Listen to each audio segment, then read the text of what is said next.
We're not treating him like a new MLK. I'm seeing people saying he was a literal saint. He should have a statue put up in Congress. Chris, am I supposed to just let that go and not say, we probably shouldn't have a statue in Congress for a man who says Islam is a religion being used to slit the throat of the West, that Muslims like me are... I'm bringing this clip back because the pattern it reveals is unfolding again on an even larger scale. When Mehdi Hassan sat down with Chris Cuomo and Ken Cuccinelli to discuss the response to Charlie Kirk's murder, the conversation exposed what has become a familiar political playbook. Use tragedy as a weapon, shut down, accountability, elevate your own side's figures, and attack anyone who refuses to fall in line. The same movement that used Charlie Kirk's death to justify attacks on free speech is now defending military action in Iran launched without a congressional vote while branding critics of that war as terrorist sympathizers. The same voices, demanding respect and silence after Charlie Kirk's death, had no problem cheering when bombs began falling on Iranian civilians. It's the same pattern: selective outrage, double standards, and unwavering certainty. Mehdi called it out then, and this channel is calling it out now. Hit like, subscribe, and stay tuned for the full breakdown coming up. People on the left are much likelier to defend and celebrate political violence. This is not a both sides problem. They're already under major investigation. A lot of the people that you would traditionally say are on the left. They're already under investigation. The last message that Charlie sent me: we need to have an organized strategy to go after the left-wing organizations that are promoting violence in this country. It is a vast domestic terror movement. And with God as my witness, we are going to use every resource we have at the Department of Justice, Homeland Security, and throughout this government to identify, disrupt, dismantle, and destroy these networks and make America safe again for the American people. It will happen, and we will do it in Charlie's name. 3 quick points. 1, playing this to advantage is a mistake. 2, blaming a group for the act of an individual is a mistake and does nothing to encourage any different thinking. And 3rd, the statistics tell us a different story. We see violence from both sides. You can look it up for yourself. So the question is, what are we seeing in response to this? And what does it mean? Let's bring in Ken Cuccinelli, served as acting Deputy Secretary of Homeland Security in the first Trump administration, and Mehdi Hasan, founder and CEO of the media company Zeteo. And yes, Mehdi and I have been arguing on Twitter. I like Mehdi. I respect Mehdi. I don't care what happens on Twitter. He is always welcome to make his case. And anyone who thinks that I have any hostility towards him is making a mistake. Mehdi, thank you for being here. I appreciate it. Thank you for having me, Chris. All right. So let me start with you, Mehdi. How would you analyze what you're hearing in response to this murder from the left? From the left? I mean, just listening to the clips you played from the Trump administration, we're in a very dark moment. It's a very McCarthyite moment right now. I've been listening to your show. You made a lot of good points. The biggest point I think you've glossed over is the crackdown on free speech, this targeting of people for their views. I thought Charlie Kirk was supposed to be a free speech martyr. Why are the right using his death to crack down on free speech and American rights and go after this amorphous left? J.D. Vance lied today on the Charlie Kirk show when he said the statistics are clear that this is a left-wing problem. It's the exact reverse, right? Exact reverse. You look at the ADL Center for Extremism, which looked at 444 people killed by extremists between 2013 and 2022, 75% of them by the right. You look at the University of Maryland study that was done for their terrorism center, which found that from 1948 to 2018, right-wing extremists more likely to carry out violence than left-wing extremists. You look at the head of the FBI, who Donald Trump appointed, Chris Wray, who said the #1 domestic terror threat in this country comes from religious and racially motivated extremists, specifically white supremacists. You can keep going. The National Institute for Justice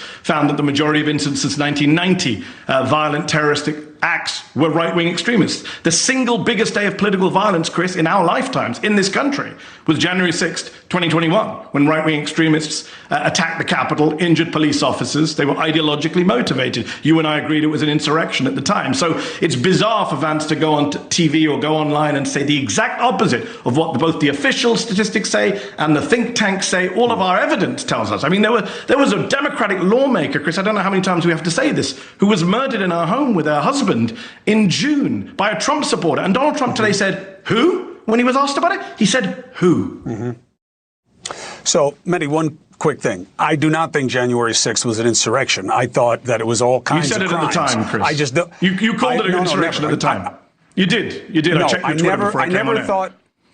Okay, Go ahead, show it to me. Check it afterwards. I never thought that they were trying to take over the government. That's what an insurrection is. But it doesn't matter. It was bad. But we're dealing with new bad stuff. But it was political violence. We can agree, right, Chris? It was political violence. 100%. It was political violence, but this was a murder for what somebody was saying. Well, they were trying to murder Mike Pence, Chris. They were trying to murder Mike Pence. Well, but they didn't. Those are just words. And if you killed somebody for saying it, you would have had a problem. Hold on, because he survived? Because Mike Pence survived an assassination attempt, it's fine?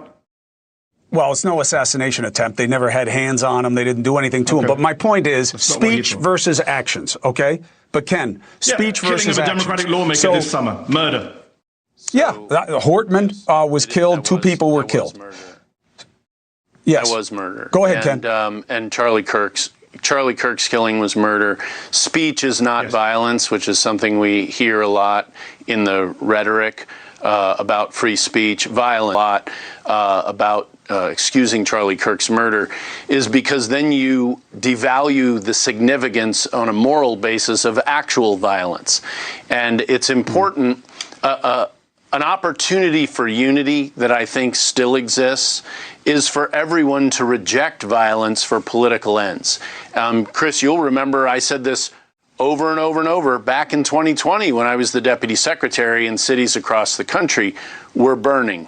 And then elected officials were very accepting, frankly, and excusing. Some of them were helping in the form of bailing people out, violent protesters. You even noted that early on in that process that these things don't always have to be peaceful. And I disagree. They do have to be peaceful. That's something we should all, left and right, be able to agree on. It's still there to be a unifying point, the rejection of violence, which is something Charlie Kirk lived and died for. People who actually watched him interact with people who disagreed with him. You and I are very passionate. Mehdi's obviously very passionate. Charlie was incredibly level in how he communicated with people. He was firm, but he never got angry. He didn't call people names. He respected them. He told them he respected them. And frankly, it's a model for all of us, left and right, to emulate, not the violence. Well, I don't know about emulating everything about it, but that's not the point. Two quick things, and then back to you, Mehdi. The first thing is that I never said that protests aren't supposed to be peaceful. I know what the First Amendment is. What I said was at the time when the protests first started, there was so much pushback against the speech. What are they saying? They're saying things at cops. They're saying the ugliest things, the worst things. And I said, what do you think they're going to do? Sing slave hymns and then go home? You know, nobody ever said it's going to be peaceful out there. They're going to say a lot of things that are going to bother you. That's the price of our freedom and our democracy in this country. That was my point. Now, Mehdi, the idea of, is it time, place, and manner that, hey, I condemn this. This is unacceptable, what happened to Charlie Kirk. But he said a lot of things that were fill in the blank of extremist and abhorrent things. Why put those together right now? So, Chris, I'm glad you asked me that question. It's a perfect timing because with respect to Ken made a very good point about rejecting violence. I agree with Ken. The problem, of course, is that Ken's former boss, Donald Trump, pardoned a bunch of politically violent people earlier this year. He's even dangled pardons in front of the kidnappers. So did Joe Biden. The attempted, I'm not here to defend Joe Biden, but Donald Trump pardoned a bunch of political extremists who attacked the Capitol. And he's also, Chris, dangled pardons in front of the people who wanted to kidnap and maybe kill Gretchen Whitmer, like horrible political extremists. He's talked about pardoning them as well. So that's a real problem. And we need the president, as you said in your introduction, to really lead on this and use this killing of his friend to say, you know what, all of us tone it down. This is a president who's called his enemies scum, vermin, animals. You know, Chris, better than me what he's called his political enemies, including you. So that's what we need from the president. We're not getting it from the president. We're getting more kind of talk of pardons. The other issue which you asked about Charlie Kirk, look, I differ from you on this, Chris, and this is what we argued on Twitter. I think public figures are not private figures. I think public figures, when they die, of course we should be respectful to their families. I've said time and again that it breaks my heart to think about what his children are going through, what his widow is going through. Terrific what happened to him. I can't even watch that video. I refuse to watch that video of what happened to him. But he's a public figure. I'm a public figure. Chris, you're a public figure. When we die, people are going to look at what we said and say, well, I agreed with him on this, I agreed with him on that. And the problem is Ken and the right are trying to almost deify him. What Ken just said is not true, that Charlie never called for violence, that Charlie was level. Charlie called for me to be deported from America because he didn't like a monologue I did on COVID. He called for Joe Biden to be executed by death penalty. We can go down the list. I know you don't want to hear. Let's not make this a Charlie Kirk rhetoric thing. But I don't know what else to say. When I hear Ken saying things that I think are untrue, then I have to respond. You know me, Chris, it's in my nature. I have to respond and say, well, that's not true. Here are the facts. Just last week, the day before he died, the day before he was brutally murdered, he said that Islam is the sword the left is using to slit the throat of America. I don't think that's rhetoric that people should be emulating. I find that deeply offensive rhetoric. Obviously, it doesn't justify killing him. Nothing justifies killing him. But please don't tell me that he was a level-headed person who never insulted or abused anyone. That's just not true. He asked for people to post bail on the guy who attacked Paul Pelosi in his home, a violent extremist, Trump supporter, election denier, who attacked Paul Pelosi in his home, is now in prison for attempted murder. Charlie called for bail to be posted for him by an American hero. So that's the kind of rhetoric I don't think we need or emulate. Mehdi, what is the difference? What is the difference between telling the truth and rationalizing the murder? That's why I talk about time, place, and manner. That when you say, look, this is unacceptable, but he said a lot of terrible things, it sounds like you're not as upset that he was murdered because he said those things. With respect, Chris, that's not what I said. I said his murder is inexcusable. I've said that consistently, as have we all. But I was responding to Ken saying that Charlie was X, Y, Z. If Ken and the right, and Ken, I'm not picking on you, but the right in general, were not treating him like a new MLK. I'm seeing people saying he was a literal saint. He should have a statue put up in Congress. Chris, am I supposed to just let that go and not say, we probably shouldn't have a statue in Congress for a man who says Islam is a religion being used to slit the throat of the West, that Muslims like me are conquerors? This is the kind of stuff he said. Am I supposed to not respond to that political rhetoric? Well, I think it's about how you respond to it and when you respond to it. The guy was just murdered. I mean, there's a reason why when people die, if you go to the wake, you don't stare down at the box, and say the guy was kind of a bum too. And that's why your interview with Omar. Let's talk about what this debate actually exposed, because it was never just about Charlie Kirk. It was about a political playbook, a documented, repeatable strategy that the MAGA movement deploys whenever tragedy intersects with politics. And that same playbook is being used right now on a much larger stage. Start with the too soon argument, because it's the foundation of the entire strategy, and Mehdi Hassan dismantled it perfectly. On the surface, it sounds reasonable. Let people grieve, show respect, don't politicize tragedy. But that's not how it actually works in practice. Before investigators had established a motive, before the facts were known, the Trump administration was already on television calling Charlie Kirk's murder a political assassination, blaming the left and promising a sweeping crackdown on domestic extremism. The tragedy was politicized almost immediately. But when Mehdi responded with facts and historical context, he was asked, "Why bring this up now?" That's the real function of the too soon argument. It's never applied to the people who start the politicization. It's applied to the people who challenge it. It's not a principle.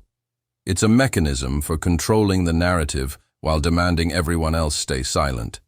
Then there are the statistics, the part of the argument that figures like J.D. Vance cannot afford to let stand. Vance claimed that the data clearly shows people on the left are more likely to defend or engage in political violence. Mehdi responded with the actual record. According to data from the ADL Center on Extremism, 75% of extremist killings between 2013 and 2022 were committed by right-wing extremists.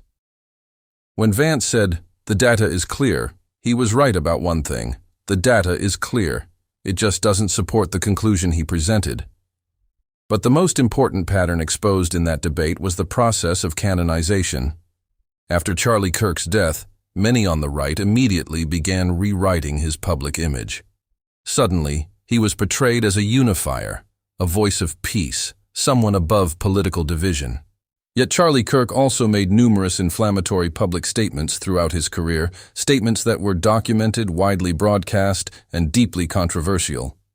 Those statements didn't disappear the moment he died, and Mehdi Hassan refused to participate in rewriting that record. That's not disrespect, that's accountability. Because when public figures are transformed into myths, their ideas and actions often get transformed along with them. That's how controversial records become sanitized and eventually accepted without scrutiny. And that's why this old clip matters so much right now. The same political machinery that canonized Charlie Kirk is now being used to frame the Iran war. Complex realities are being recast into simple moral narratives. Criticism is treated as betrayal. Dissent becomes sympathy for the enemy. The demand is the same. Accept the approved story or face condemnation. When Mehdi pointed out the contradiction between pardoning January 6th participants while demanding crackdowns elsewhere, he highlighted a broader pattern, one that extends beyond any single event or individual. The same movement that rewrites political figures can also rewrite political decisions, military actions, and historical records in real time. And that's what this ultimately comes down to. Public figures shape public life. Their records matter. Examining those records honestly is not an act of disrespect. It's a requirement of democratic accountability. You can condemn violence while still discussing someone's history honestly. You can sympathize with grieving families while refusing to erase documented facts. You can reject political mythology without rejecting human compassion. Those ideas are not contradictory. They are what intellectual consistency looks like. Mehdi Hassan didn't cross a line in that debate. He defended one, the line between accountability and mythology. And the reaction to his refusal to abandon that line revealed just how much political narratives depend on people doing exactly that. That's what Justin Speaks is about, holding that line, every topic, every time. Whether we're talking about political figures or political wars, facts don't stop mattering because they're inconvenient. The historical record doesn't disappear because powerful people want it forgotten. If you believe accountability matters more than mythology, hit the like button, share this video, and subscribe to Justin Speaks. We're not done asking hard questions, and we're not backing down. See you in the next one.